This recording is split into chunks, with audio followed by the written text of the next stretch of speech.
ada beberapa pertanyaan yang akan saya jawab, insya Allah. Semoga bisa menyelesaikan permasalahan yang ditulis oleh penanya. Yang pertama, boleh nggak mendirikan sholat tahajud saat tertidur dalam posisi duduk atau bukan berbaring? Sholat itu bagi yang mampu berdiri, wajib berdiri kalau sholat wajib. Adapun kalau sholat sunnah tidak wajib berdiri. Boleh kita sholat sunnah sambil duduk, cuma pahalanya separuh. Kalau berbaring seperempat. Itu ada di fikih seperti itu. Makanya bagi kita yang mampu, jangan sholat duduk kecuali capek dan lain-lain. Kalau sholat tahajud itu kan sunnah, boleh nggak? Kalau apabila melakukannya duduk, boleh. Boleh. Berbaring, boleh. Oke. Cuman saya bingung sama yang tanya, kalau habis bangun tidur terus tahajud, itu wudunya kapan?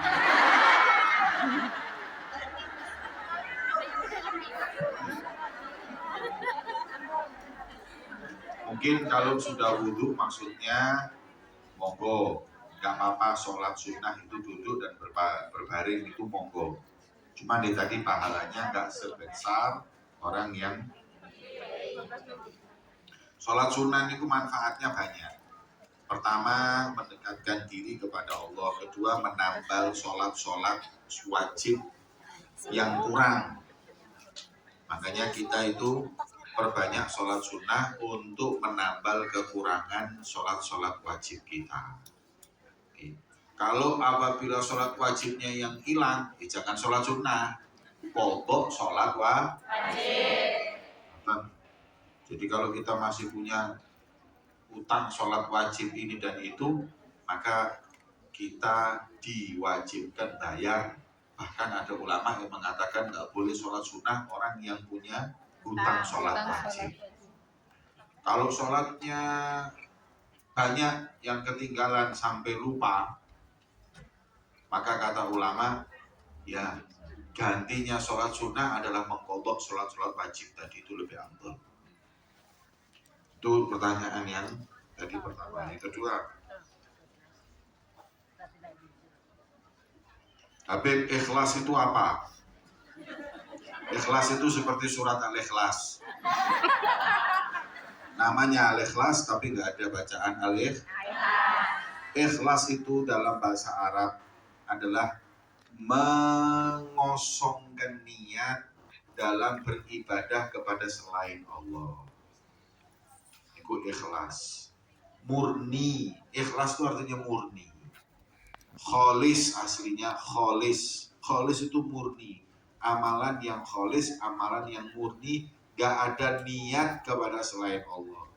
Orang-orang dulu tuh ikhlas, amalannya untuk Allah tapi masih nangis, takut gak diterima. Lah kita ini Masya Allah, amalannya kecampur-campur, kadang juga gak ada amalannya, tapi kadang masih merasa kita beramal. Makanya tidak diperkenankan kita mengumumkan amal ibadah. Jadi kalau kita sholat malam, gak usah difoto, gak usah status, itu gak usah. Saya kasih tahu ya, kenapa sholat malam pahalanya lebih besar dari sholat duha. Karena sholat malam itu gak ada yang tahu. Kalau sampai buat status gitu, pengumuman, hilang kabeh ganjarane. Gak perlu tahu. Ya, kalau perlu ini bawa setiap amalan yang dibawa sampai mati, tidak ada orang yang tahu. Itu jadi bekal untuk nanti berjumpa dengan Allah Subhanahu wa Ta'ala. Amin. Memang cari amalan ikhlas itu sulit, apalagi kalau dekat-dekat pilpres, pilkada. iki wis oleh amalan sing ikhlas itu jarang. Saya pernah diundang ke Sulawesi di Kendari. Ada yang dari Kendari nggak di sini? Kendari di Sulawesi saya diundang. Yang waktu itu yang ngundang gubernurnya. Begitu nyampe di sana saya mampir masjid di perjalanan. Masjid itu masjidnya bagus tapi nggak ada karpetnya, tapi ada bekas karpet, ada bekas lip tuh. Saya tanya, loh Pak, ini kok masjid bagus nggak ada karpetnya, terus ada bekas, kenapa? Ini kemarin ada karpetnya, dibantu sama calon gubernur. Tapi begitu gagal nggak jadi naik, ditarik kembali. Bayang no? Masjid loh, bantuan masjid dicabut kembali. Sehingga jelas amalan dan ikhlas. Amalannya hanya untuk mendapat kedudukan pujian di sisi Allah Subhanahu wa taala. Sekarang seperti yang lagi rame-ramenya, kalau ibadah apapun diviralkan, bikin itu. Kalau memang dia niatnya itu untuk buat orang supaya ikut melakukan sedekah seperti dia, niatnya seperti itu, boten napa-napa, mungkin itu adalah motivasi buat yang lain. Tapi kalau niatnya itu nggak ada seperti itu, hanya untuk cari kedudukan, itu nggak ikhlas. Orang yang nggak ikhlas itu kesian, sudah uangnya hilang, ya nggak dapat apa-apa kecuali dapat pujian dari Allah. Nah yang seperti ini ada orang nggak ikhlas ini, ada contohnya dalam suatu hadis. Ada tiga orang ini lagi dihisap sama Allah. Yang pertama orang kaya.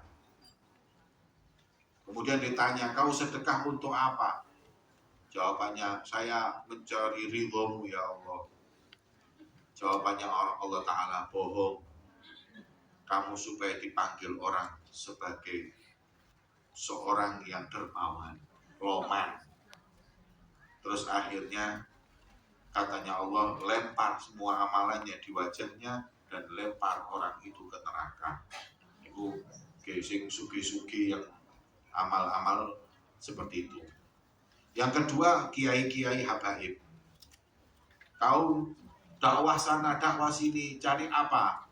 Cari ridhomu, goro, kon golek upload. Golek ridho itu kok tidak diupload, mulai plengos kok. Gak boleh. Tetapi aku cari ridhomu, ndak. Kemudian katanya Allah, lemparkan amalannya itu dan masukkan dia ke neraka. Yang ketiga, orang yang jihad fisabilillah. Orang jihad ini, berangkat jihad, ditanya, apa niatmu? I'la kalimatillah, membela agama Allah. Bohong, kau mau dipanggil, kamu adalah pendekar, kau adalah kesatria, kau syuja, pemberani, hanya cari pujian orang. Dari tiga-tiganya ini semuanya hanya untuk dipanggil dai, hanya dipanggil dermawan, dipanggil pemberani. Amalannya nggak ada yang karena Allah, akhirnya dilempar, dikembalikan dan dimasukkan neraka. Na'udzubillah min dzalik. Maka itu kita kalau nggak